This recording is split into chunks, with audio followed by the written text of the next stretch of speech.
Hi, hello, வணக்கம். எல்லாரும் எப்படி இருக்கீங்க? இது சன்பீடியா தமிழ். நான் உங்கள் சோழராஜன். நீங்க விரும்புகிற நபர் யாராக இருந்தாலும் சரி, உலகத்துல எந்த மூலையில இருந்தாலும் சரி, அவங்கள உங்களுடைய கட்டுப்பாட்டுக்குள்ள கொண்டு வருவதற்கான ஒரு அற்புதமான ஒரு வரி மந்திரம் தான். ரொம்பவே அற்புதம் வாய்ந்த இந்த மந்திரத்த எதற்காக, எப்படி, எப்போது செய்ய வேண்டும்? பாராயணம் பண்ணணும், எப்ப பிராக்டிஸ் பண்ணணும் அப்படின்றது தான் நம்ம இந்த பதிவுல பார்க்க போறோம். ரொம்பவே அற்புதமான ஒரு முறை. விரும்புகின்ற நபர்கள் யாராக இருந்தாலும் சரி, எந்த நாட்டுல இருந்தாலும் சரி, உலகத்தின் எந்த மூலையில இருந்தாலும் சரி, அவர்களுடைய மனதை உங்களுடைய மனதின் வாயிலாக கட்டுப்படுத்த முடியும். அப்படி கட்டுப்படுத்தும்போது, அவர்கள் தானாகவே உங்களுக்கு வசப்பட்டு விடுவார்கள். இப்படி ஒரு அற்புதமான முறைய யார் யாரெல்லாம் செய்யலாம்? எதற்காகலாம் செய்யலாம்? அப்படின்றத நம்ம இந்த பதிவுல பார்ப்போம். அதுக்கு முன்னாடி நம்ம சேனல இதுவரைக்கும் யாரும் சப்ஸ்கிரைப் பண்ணாம பார்த்துட்டு இருந்தீங்க அப்படின்னா, உடனே சப்ஸ்கிரைப் பண்ணிக்கோங்க.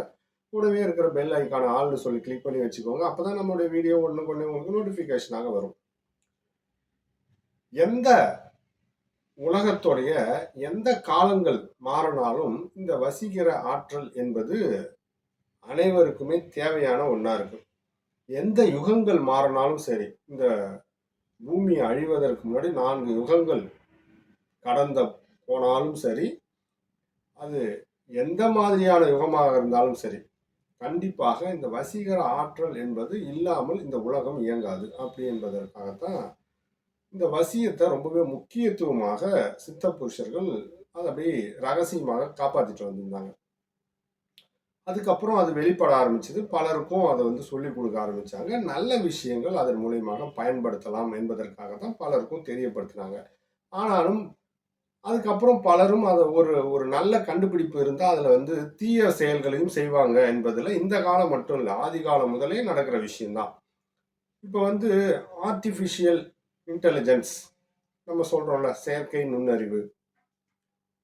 இப்படி இந்த ஆர்டிபிஷியல் இன்டெலிஜென்ஸ் இது நல்லதுக்காக கண்டுபிடிக்கப்பட்ட ஒரு விஷயம். ஆனா பாத்தீங்கன்னா, அதுல நிறைய தீமையான விஷயங்களையும் நம்ம ஆளுங்க செய்றாங்க.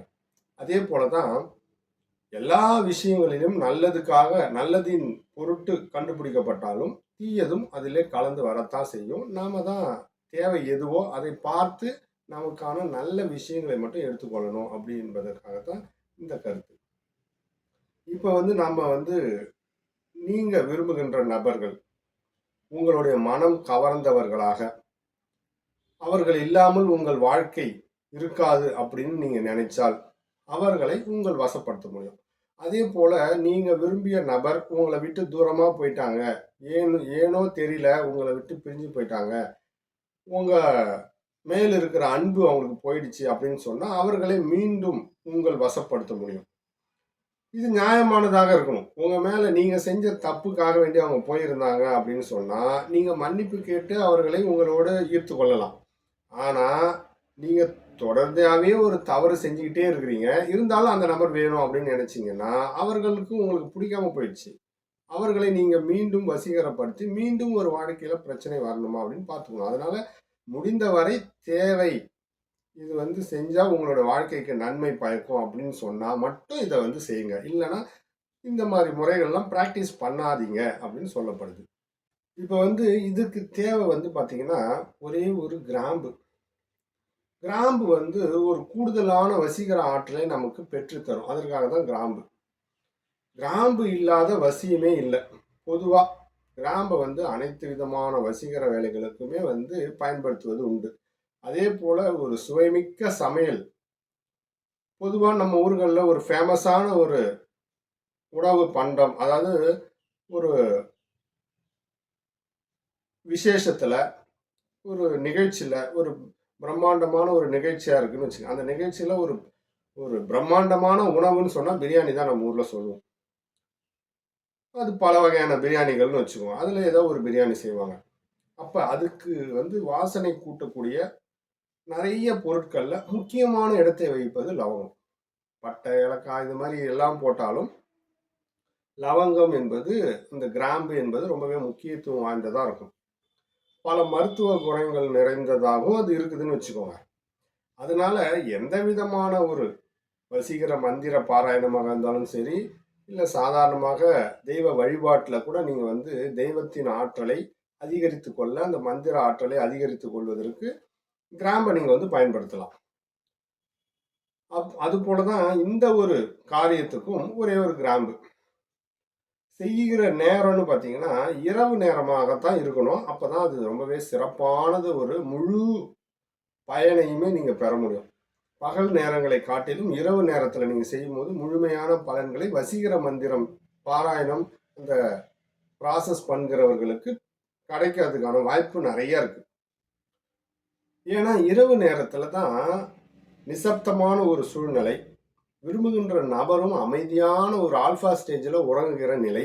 அந்த நேரத்தில் நீங்கள் உங்கள் மனதை அமைதிப்படுத்தி ஒருநிலைப்படுத்தி குறிப்பிட்ட நபரை சிந்தனையில் கொண்டு வந்து அவர்களுக்கு அவர்களுடைய பெயரை சொல்லி நீங்கள் வந்து மந்திர பாராயணங்கள் செய்யும் போது அவர்கள் விரைவாக அவருடைய மனம் வந்து உங்களுக்குள் கட்டுக்குள் வரும். அதற்கு தான் இது இரவு நேரம் சொல்வது. அதுவும் இரவு நேரம் என்பது ஒரு 10 மணிக்கு மேலாக நீங்கள் வந்து ஒரு 2 மணி 3 மணி வரைக்கும் கூட பாராயணம் செய்யலாம். நீங்க விரும்புகின்ற நபர் ஆழ்ந்த உறக்கத்தில் இருப்பார் என்பதை நீங்க அறிந்தால் நீங்க கண்டிப்பா அதை செய்வது ரொம்பவே உத்தமமாக இருக்கும். எந்த ஒரு நாளாக இருந்தாலும் இதை செய்யலாம். எந்த நாள் கணக்கெல்லாம் கிடையாது. ஒரு நாள் இரவே நீங்க வந்து இந்த மந்திர பாராயணங்களை செஞ்சு முடிச்சுக்கலாம். அப்படி முடியல அப்படின்னு சொன்னா அடுத்தடுத்த நாட்கள் தொடர்ந்து நீங்க வந்து ஒரு செய்யலாம். தொடர்ந்து ஒரு ஒரு வாரம், 9 நாள், 11 நாள், 13 நாள், 18 நாள், இப்படி வந்து ஏதாவது ஒரு ஒற்றைப்படை எண் கணக்குல நீங்க தொடர்ச்சியா இதை வந்து செய்வதனால அதிகப்படியான பலன் தான் கிடைக்குமே தவிர இதுல எந்த விதமான லாசேஜும் உங்களுக்கு வரப்போறது இல்லை. ஒரு நாள் செஞ்சுட்டு எனக்கு அடுத்தது நேரம் இருக்காதுன்னு சொன்னா அந்த ஒரு நாள் கொஞ்சம் அதிகப்படியான நேரமாக எடுத்து நீங்க செஞ்சு வெயிட் பண்ணணும். நீங்க பாராயணம் பண்ண உடனே அடுத்த நிமிஷமே வருவதற்கெல்லாம் அந்த அளவுக்குலாம் வந்து சூப்பர் ஃபாஸ்டாக தெய்வீக சம்பவங்கள்லாம் கிடையாது. இது நம் மனிதர்களால் ஒரு மந்திர உச்சாரணம் செய்து மனிதர்களுடைய இன்னொரு மனிதர்களுடைய மனதை வசப்படுத்தும் செயல். இதற்கான கால அவகாசம் என்பது கண்டிப்பாக எடுத்துக்கொள்ளப்படும். இந்த பிரபஞ்சம் எடுத்துக்கணும். அதனால நீங்க இன்னைக்கு முடிச்சு நாளைக்கு பலன் எதிர்பார்த்தா கண்டிப்பா கிடைக்காது. விதை போட்ட உடனே மரமாகி காய்ச்சிடுமா? எல்லாருக்கும் தெரியும் இல்லை. அதற்கான குறிப்பிட்ட ஒரு கால அவகாசம் என்பது எல்லா விஷயத்துக்கும் உண்டு என்பது அனைவரும் அறிந்ததே. அதே தான் இதுலயும் நீங்க நினைச்சுக்கணும். இப்ப வந்து பாத்தீங்கன்னா எந்த நாள் இரவாக இருந்தாலும் சரி, இரவு நேரம் 10-11 மணிக்கு மேலாக தான் இருக்கணும். தனிமையான ஒரு அறையில பொதுவாகவே வடக்கு திசை தான் வசீகர வேலைகளுக்கு பொதுவா ரெக்கமெண்ட் செய்கிற ஒரு திசையா இருக்கும். மற்ற திசைகளை காட்டிலும் அந்த திசைக்கு அதீதமான ஆற்றல். அதனாலதான் வடக்கு முகமாக ஒரு விரிப்பு மேல அமர்ந்து தனிமையான ஒரு அறையில அல்லது மொட்டை மாடி வெட்டை வெளி இடங்கள்ல அமர்ந்திருக்கணும். யாரும் உங்களை பார்க்கக்கூடாது. சொல்ல போற மந்திரத்தை ஒரே வரிதான். அந்த மந்திரத்தை 1008 முறை குறைஞ்சபட்சம் சொல்லணும். அதிகபட்சம் 1008 முறை கண்டிப்பா சொல்வது ரொம்பவே சிறப்பானது. ஒரு முறையிலேயே உங்களால முடிஞ்சா 1008 முறை சொல்ல முடிஞ்சுன்னா நீங்க ராத்திரிலேருந்து விடியற் காலை வரைக்கும் சொல்லலாம். அது உங்களுடைய உடல் நிலையை பொறுத்து. சோர்வா இருந்தா நீங்க ஒரு 108 முறை மட்டும் சொல்லிட்டு தூங்க போயிடலாம். 1008 முறை அப்படின்னு சொன்னாலும் ஒரு 10 நாள்ல முடிஞ்சிடும். 108 முறைனா அதற்கேற்ற மாதிரி ஒரு 100 நாட்கள் ஆகும்னு வச்சுக்கோங்க. உங்களுக்கு எப்படியோ எந்த எண்ணிக்கையில பண்றீங்களோ, ஆனா 1,00,000 எண்ணிக்கையில நீங்க வந்து செஞ்சால் அதீதமான சக்தியா இருக்கும். நீங்க எந்த விதமான பிரார்த்தனைகளும் செய்ய தேவையில்லை. இந்த மந்திர பாராயணம் மட்டும் செஞ்சாலே போதும்.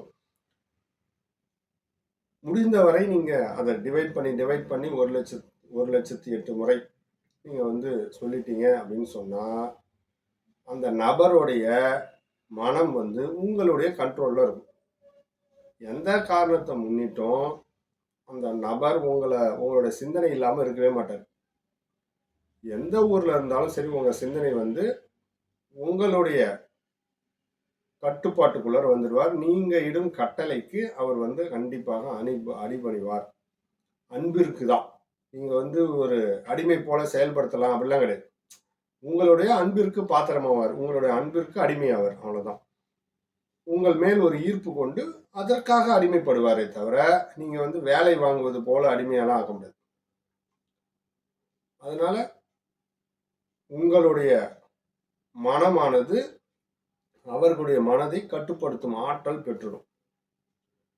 இதெல்லாம் ரியலாவே நடக்கிற விஷயம். நாம மட்டும் தான் கரெக்ட்டா சொன்னபடி செய்யணும். அவ்வளோதான் விஷயம். செஞ்சால் நடக்கும்.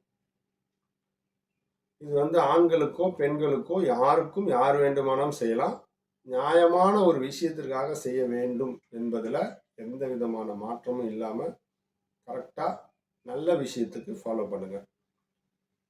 நீங்க இத சொல்லும்போது வாயில ஒரு லவங்கத்த போட்டுக்கணும்.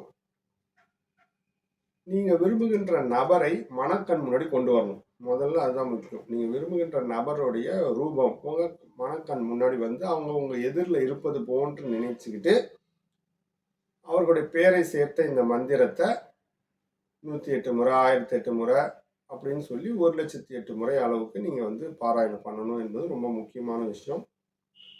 அப்படி ஒரு சக்தி வாய்ந்த மந்திரத்த இப்ப நான் சொல்றேன். அதுக்கு முன்னாடி நீங்க வந்து பாராயணம் செய்யும்போது, லவங்கத்த வாயில வச்சு பாராயணம் செஞ்சு, இந்த மந்திர பாராயணம் முடிச்சதுக்கப்புறம் லவங்கத்த யார் கால்லும் படாமல் தூக்கி எறிஞ்சிட்டு, கூடவே தண்ணீர் பக்கத்துல வச்சிருங்க. தண்ணீர் பருகிட்டு தூங்க போயிடணும். அவ்வளோதான் விஷயம். கண்டிப்பாக தண்ணீர் ஒரு கிளாஸ்ல வச்சிருக்கணும். தண்ணீரை குடிச்சிட்டு நீங்க வந்து உறங்க போயிடலாம். எத்தனை நாள் செய்றீங்களோ அத்தனை நாளும் இதே ப்ராசஸ் தான். ஒரு நாளும் ஒரு லவங்கம் பயன்படுத்திக்கோங்க. அவ்வளோதான். ரொம்ப எளிமையான மந்திரம் தான். ஆனால் அதீதமான ஆற்றல் வாய்ந்த மந்திரம். சக்தி வாய்ந்த ஒரு செயல்முறையை இது செய்யக்கூடிய ஒரு விஷயம். நல்ல ஒரு விஷயத்திற்காக தயவு செஞ்சு பயன்படுத்துங்க அப்படின்னு சொல்லி இந்த மந்திரம் இப்போ என்ன அப்படின்னு இப்போ சொல்கிறேன். ஓம் ஹம். நீங்கள் விரும்புகின்ற நபருடைய பெயர் மே வசியம் குரு குரு சுவாகா. ஓம் ஹம் பெயர் மே வசியம் குரு குரு சுவாகா. ஓம் ஹம் பெயர் மே வசியம் குரு குரு சுவாகா. ரொம்பவே அற்புதம் வாய்ந்த இந்த மந்திரம் விரும்புகின்ற நபர்களின் மனதை உங்கள் கட்டுக்குள் கொண்டு வரக்கூடிய அற்புத ஆற்றல் மிக்க மந்திரம். நியாயமான நேர்மையான விஷயங்களுக்கு பயன்படுத்தி வாழ்க்கையில் மகிழ்ச்சியை பெறுங்கள். கண்டிப்பாக இந்த பதிவு உங்களுக்கு பிடிச்சிருக்கும். பிடிச்சிருந்தா மற்றவர்களுக்கும் இதை ஷேர் பண்ணுங்க, லைக் பண்ணுங்க. மீண்டும் ஒரு நல்ல பதிவில் உங்களை சந்திக்கிறேன். நன்றி, வணக்கம்.